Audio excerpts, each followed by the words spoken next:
Magandang umaga po sa ating lahat. Update po muna tayo dito sa binabantayan natin bagyong si Verbena mula sa nilabas nating Tropical Cyclone Bulletin kaninang 5 a.m.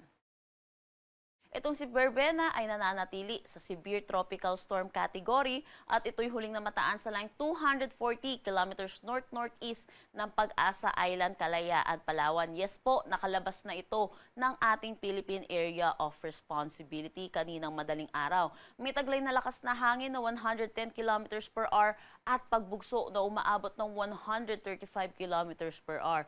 Ito'y kumikilos west-northwestward sa bilis na 20 kilometers per hour. May kita din natin dito sa satellite image po natin, meron din tayong mga kumpol ng kaulapan dito sa may northern Luzon. Ito po yung shear line which is yung salubungan ng mainit at malamig na hangin which is yung easterlies natin at yung northeast monsoon. Ito po ay magdadala ng mga pag-ulan lalo na dito sa eastern section ng northern Luzon. May kita din natin dito sa satellite image po natin sa Visayas at Mindanao, malinis po ang nakikita natin at kaya makakaranas po sila ng maaliwalas na panahon pero asahan din natin yung init at alinsangan lalo na sa tanghali hanggang hapon na may mataas na tsansa ng mga localized thunderstorm pagdating sa hapon at sa gabi. Para naman sa forecast track natin dito si bagyong Verbena, yun po nakalabas na nga po siya ng ating Philippine Area of Responsibility pero naglalabas pa rin po tayo ng Tropical Cyclone Bulletin. Dulot na ito po ay sa Kalayaan Islands ay meron pa rin tayong Tropical Cyclone Wind Signal. Nakikita din natin magi-intensify pa ito into a typhoon category paglabas nito ng ating PAR at hihina rin naman bilang isang ganap na severe tropical storm. Pero dahil meron pa rin po tayong signal dito sa Kalayaan Islands kaya patuloy po natin itong minomonitor at inaasahan din po natin, mabagal po kasi ito kikilos dito sa labas ng ating PAR, kaya posible pa rin po magkaroon ng epekto ito dito sa may Kalayaan Islands. So yun po, signal number 1 po tayo dito sa may Kalayaan Islands. Para naman sa ulan na inaasahan natin, mga significant rainfall po natin, ito po ay hindi na po dulot na itong si bagyong Verbena, dulot ito ng shear line. Inaasahan natin ang 100 to 200 millimeters of rain dito sa may Cagayan at inaasahan din natin yung mga yellow po natin, Apayao, Kalinga at Isabela, 50 to 100 millimeters of rain. So yung mga dito kababayan po natin dito sa may Northern Luzon, ilang araw na rin po tayo nakakaranas ng mga sunod-sunod na pag-ulan. So iba yung pag-iingat pa rin po, lalo na po saturated na rin po ang ating mga kalupaan. So mataas na po ang tsansa rin ng mga pagbaha, pati na rin yung mga pagguho ng lupa. Ugaliin po natin makinig sa ating mga local government units hinggil sa mga posibleng paglikas na kailangan po nating gawin.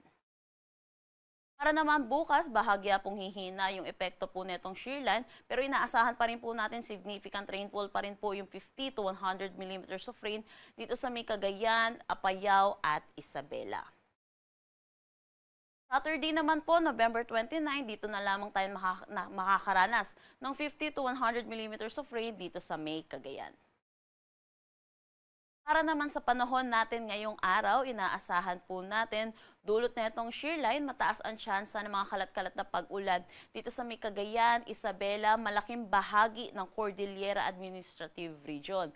May kita din natin makakaranas din ng mga pag-ulan dito sa Ilocos Region, pati na rin dito sa may Batanes at Babuyan Islands, dulot naman ito ng northeast monsoon. Para dito sa may Aurora at Quezon, maulan din ang kanilang panahon, dulot naman ito ng easterlies. Para sa Metro Manila at nalalabing bahagi po ng Luzon po natin, inaasahan naman natin magiging maaliwalas naman ang ating panahon, pero asahan din po natin yung mga localized thunderstorm pagdating sa hapon at sa gabi. Agwat ng temperatura para sa Metro Manila, 25 to 31 degrees Celsius. Yun po, dahil po meron pa rin tayong signal dito sa may Kalayaan Islands, inaasahan pa rin natin rains with gusty winds condition. At dulot naman netong trough, netong si bagyong Verbena, makakaranas pa rin na maulap na papawirin na may mga kalat-kalat na pag-ulan dito sa buong Palawan. At yun po, sa Visayas at Mindanao, maaliwalas na panahon ang ating aasahan. Agwat ng temperatura para sa Cebu, 25 to 33 degrees Celsius at Davao, 25 to 34 degrees Celsius. Meron tayong nakataas na gale warning dito sa may Batanes, Cagayan, kasama ang Babuyan Islands, Ilocos Norte, Ilocos Sur, western portion ng Pangasinan, pati na rin dito sa may Kalayaan Islands. Dito po sa may Northern Luzon, dulot ito na pagbugso ng northeast monsoon, and then dito naman sa Kalayaan Islands ay dulot po nitong si Bagyong Berbena. So pinapaalalahanan po natin mga kababayan po natin mangingisda at may mga sasakyan maliit pandagat, delikado po muna pumalaot dito sa ating coastal waters. Ang sunrise mamaya ay 6:03 a.m. at ang sunset mamaya ay 5:24 p.m. Para sa karagdagang impormasyon, bisitahin ang aming mga social media pages at ang aming website pag-asa.dost.gov.ph. At yan po muna ang latest dito sa Pag-asa Weather Forecasting Center. Shanelle Dominguez po, magandang umaga at ingat po tayong lahat.